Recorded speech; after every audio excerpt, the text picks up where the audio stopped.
I want to talk about this multi-touch approach. I think too many sales reps get into this mentality of like, it's about this email, it's about this wrap, it's about this creative thing that I've done.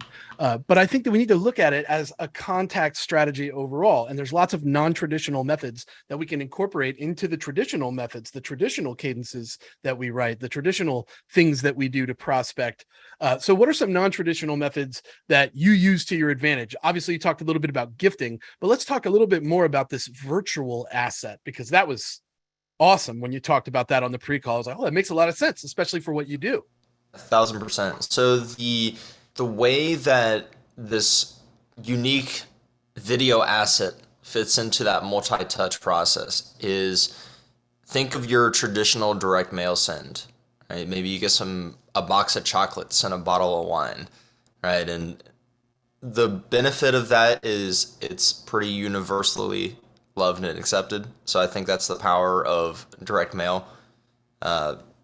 The limitations of that is you can't repurpose a direct mail, especially a perishable send. And what I mean by that is, take for example, if you made a music video, if you made an explainer video, animated, etc., product review about your prospect's offering, and delivered additional value that they can then clip that content and repurpose it for their social media. It benefits them in as sales, content, etc. Then by having a strong give before making any ask, it makes it a lot easier to open up any type of conversation.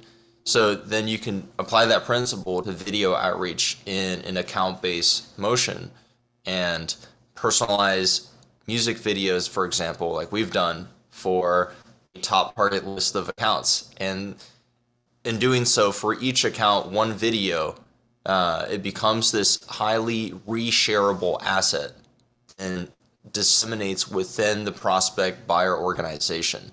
And that's where we see the phenomenon of where we're sending out Vidyard links with clients and they're going viral in Slack with over 100 short video opens, which pretty much never happens for a, hey, this is Zheng, I'm from the sales rep, or, you know.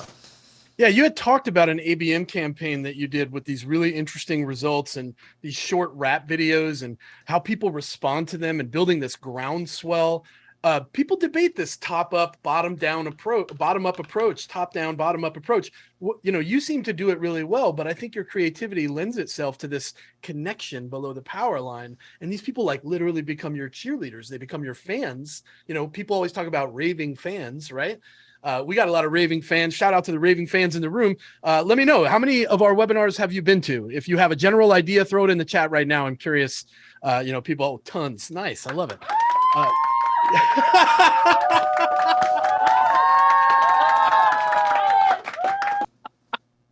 That's amazing. Perfect timing, dude. But yeah, that, you know, this bottom up approach works really well for you because the creativity draws in these people and makes them cheerleaders for you. Talk to us about what that's done for your opportunity, your pipeline, the health of your deals when you're working them, and, you know, things like that. Yeah. So the concept of bottom up is interesting. I think a lot of people go into that process with the expectation of some type of immediate result, right? Which I think is the wrong expectation. After all, you're going after folks that typically don't have that decision-making power. Yeah. But the interesting part is it's often the same folks that complain about a bottom-up approach that also complain that, you know, they can never get in contact with a decision maker. They can never get in contact with that executive, or their emails always get ignored. Like they get open, but, you know, calls never picked up. No replies. No replies. Right. And this is, you know, kind of maybe an older school thought of sales, but it's the whole, is the gatekeeper your friend or your enemy conversation. Right. So I lead towards Chet Holmes. He wrote a book called The Ultimate Sales Machine. It's a late 90s, early 2000s, dating myself a little bit.